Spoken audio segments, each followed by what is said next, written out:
Shalom Bapak Ibu dan Saudara yang terkasih di dalam Tuhan Yesus Kristus. Selamat malam, selamat berjumpa kembali di Sapaan Majelis GKJ Beringin. Sebelum kita mendengarkan firman Tuhan, mari kita berdoa. Mari berdoa. Tuhan Allah Bapa yang Maha Kasih, kami mengucap syukur ya Tuhan atas berkat-berkat yang telah Kau nyatakan di dalam kehidupan kami. Dan pada malam hari ini kami juga mengucap syukur dalam satu hari ini ya Tuhan, dari pagi, siang sampai malam hari ini Engkau telah sertai kami, bimbing kami ya Tuhan dalam setiap langkah kami. Dan pada malam hari ini juga kami mau mendengarkan firman-Mu ya Tuhan. Berkati kami dan ajar kami ya Tuhan untuk mampu mengerti, mampu memahami firman-Mu ya Tuhan. Dan hamba-Mu yang akan membawakan firman-Mu, Kau sendiri ya Tuhan yang memampukan dengan kuasa Roh Kudus-Mu, sehingga apa yang akan disampaikan hanya seturut kehendak-Mu. Di dalam nama Tuhan kami Yesus Kristus, kami berdoa dan mengucap syukur. Amin. Bapak, Ibu, dan Saudara yang terkasih, ayat renungan kita pada malam hari ini tertulis dalam 1 Korintus 3 ayat 1-8 yang demikian. Dan aku, saudara-saudara, pada waktu itu tidak dapat berbicara dengan kamu seperti dengan manusia rohani, tetapi dengan manusia duniawi yang belum dewasa dalam Kristus. Susulah yang kuberikan kepadamu bukanlah makanan keras, sebab kamu belum dapat menerimanya, dan sekarang pun kamu belum dapat menerimanya, karena kamu masih manusia duniawi. Sebab jika di antara kamu ada iri hati dan perselisihan, bukankah hal itu menunjukkan bahwa kamu manusia duniawi dan bahwa kamu hidup secara manusiawi? Karena jika yang seorang berkata, aku dari golongan Paulus, dan yang lain berkata, aku golongan Apolos, bukankah hal itu menunjukkan bahwa kamu manusia duniawi yang bukan rohani? Jadi, apakah Apolos? Apakah Paulus? Pelayan-pelayan Tuhan yang olehnya kamu menjadi percaya, masing-masing menurut jalan diberikan Tuhan kepadanya. Aku menanam, Paulus menyiram, tetapi Allah yang memberi pertumbuhan. Karena itu, yang penting bukanlah yang menanam atau yang menyiram, melainkan Allah yang memberi pertumbuhan. Baik yang menanam maupun yang menyiram adalah sama-sama, dan masing-masing akan menerima upahnya sesuai dengan pekerjaannya masing-masing. Demikian firman Tuhan pada malam hari ini. Bapak, Ibu, dan Saudara yang terkasih, tema renungan pada malam hari ini yaitu merasa paling berjasa. Kehidupan pelayanan di Korintus pada waktu itu, rupanya ada yang merasa paling berjasa, sehingga terjadi perselisihan, terjadi perpecahan. Perselisihan dan perpecahan ini menimbulkan kelompok-kelompok, dan kelompok-kelompok ini menjadi beberapa kelompok, akhirnya menamakan diri kelompok Paulus, kelompok Apolos. Dari kenyataan atau kondisi tersebut di jemaat di Korintus, kita dapat melihat bahwa pengelompokan atau perpecahan menjadi tanda bahwa kehidupan berjemaat di Korintus pada waktu itu masih bersifat duniawi. Indikasinya yaitu jemaat di Korintus pada waktu itu masih tidak bertumbuh di dalam iman, di dalam kehidupan berjemaat. Terjadi perpecahan, terjadi timbul iri di dalam kehidupan berjemaat.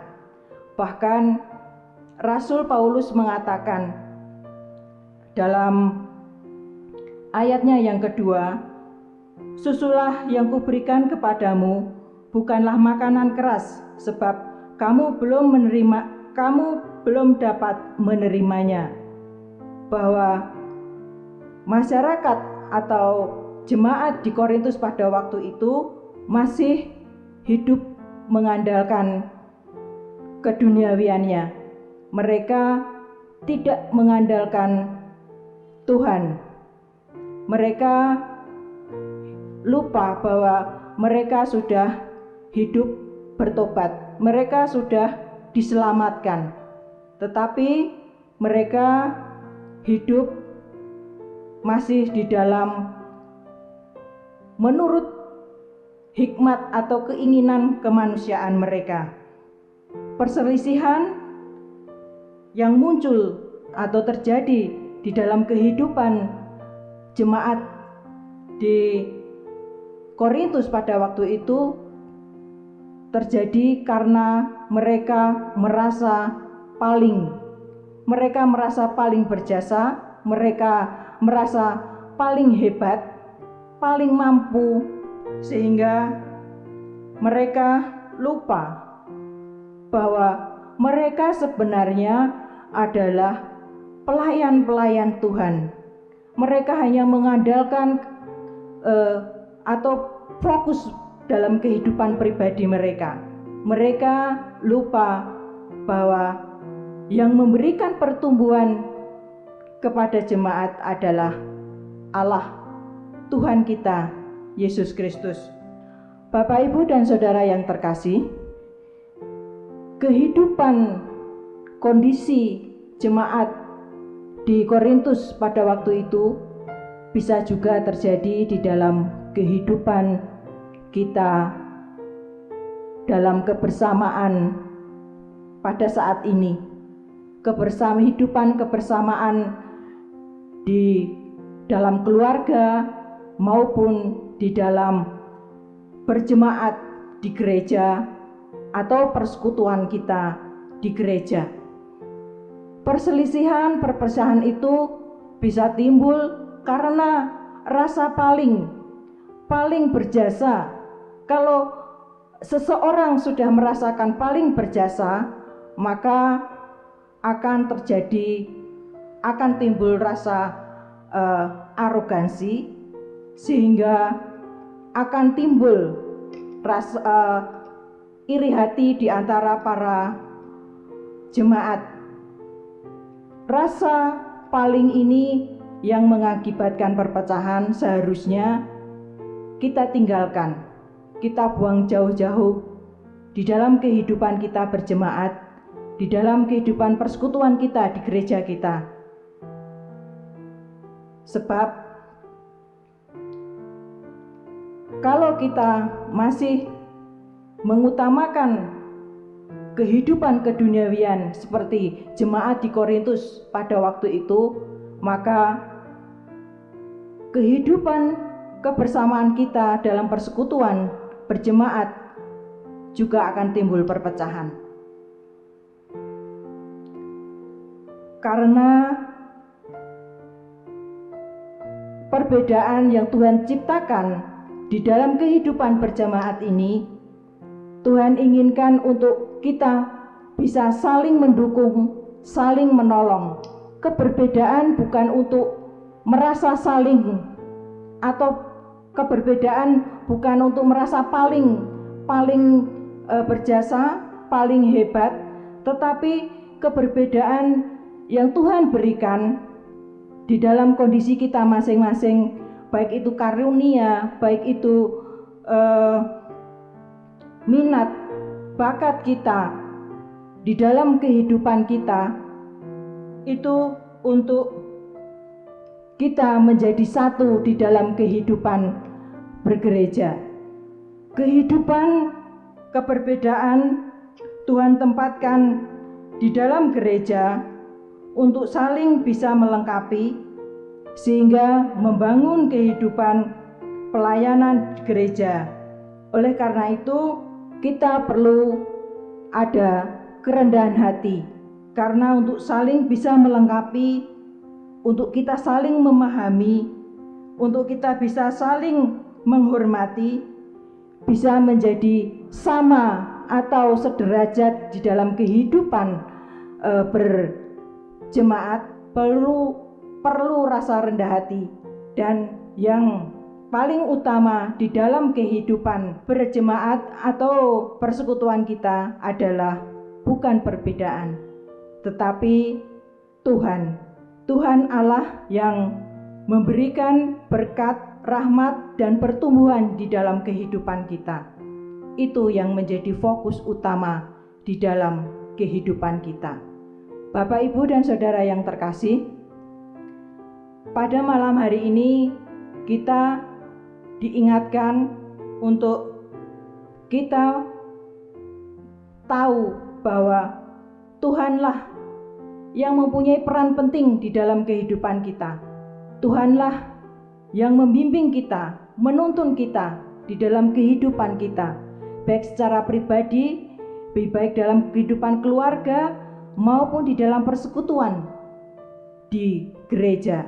Oleh karena itu, mari kita untuk saling menopang, saling menghormati di dalam kehidupan persekutuan kita, sehingga di dalam kehidupan persekutuan kita di gereja ini ada pertumbuhan. Amin. Tuhan memberkati. Bapak, Ibu, dan Saudara yang terkasih, mari kita berdoa. Tuhan Allah Bapa yang Maha Kasih, terima kasih ya Tuhan untuk firman-Mu pada malam hari ini. Engkau mengingatkan kami untuk kami tidak berfokus pada diri kami sendiri, untuk kami tidak egois pada diri kami sendiri, mengutamakan diri kami sendiri, tetapi kami mampu menjalin komunikasi, kami mampu menjalin bagaimana kami saling menghargai, saling mendukung, dan yang terutama, Engkaulah fokus utama kami di dalam kehidupan persekutuan kami. Terima kasih ya Tuhan. Dan Tuhan, pada malam hari ini kami juga mau berdoa untuk jemaat-Mu yang pada malam jemaat-Mu di dalam kehidupannya mengalami pergumulan, sakit, penyakit ya Tuhan. Kami serahkan mereka dalam tangan kasih-Mu. Tuhan sendiri yang hadir di dalam kehidupan mereka, sehingga mereka merasakan kehadiran Tuhan, pertolongan Tuhan di dalam mereka menghadapi pergumulan, sehingga mereka merasa kuat. Dan pada saudara kami yang saat ini sedang dalam sakit penyakit ya Tuhan, Engkau sendiri yang jamah, Engkau sendiri yang berikan kesembuhan dari kuasa-Mu sendiri ya Tuhan, kuasa kesembuhan. Tuhan Yesus, kami juga mau berdoa untuk gereja kami. Kami serahkan gereja kami ke Beringin ini ya Tuhan Yesus. Jemaat, pelayan-pelayan-Mu di gereja GKJ Beringin ini ya Tuhan Yesus. Berkati mereka, sertai mereka ya Tuhan, di dalam mereka melayani, sehingga mereka mampu menghadapi setiap pergumulan, permasalahan yang ada, sehingga hanya nama-Mu saja ya Tuhan yang dimuliakan di dalam pelayanan ini. Tuhan, kami serahkan juga negara dan bangsa kami ini ya Tuhan ke dalam tangan kasih-Mu. Dalam kondisi pandemi ini ya Tuhan, kami serahkan negara dan bangsa kami ini di dalam mengatasi pandemi ini, sehingga boleh kami melewati pandemi ini ya Tuhan Yesus. Setiap kebijakan yang diambil boleh menjadikan kebijakan yang baik, sehingga boleh bermanfaat bagi kehidupan masyarakat. Tuhan, kami serahkan kehidupan kami keseluruhan dalam tangan kasih-Mu. Di dalam nama Tuhan kami Yesus Kristus, kami berdoa dan mengucap syukur. Amin.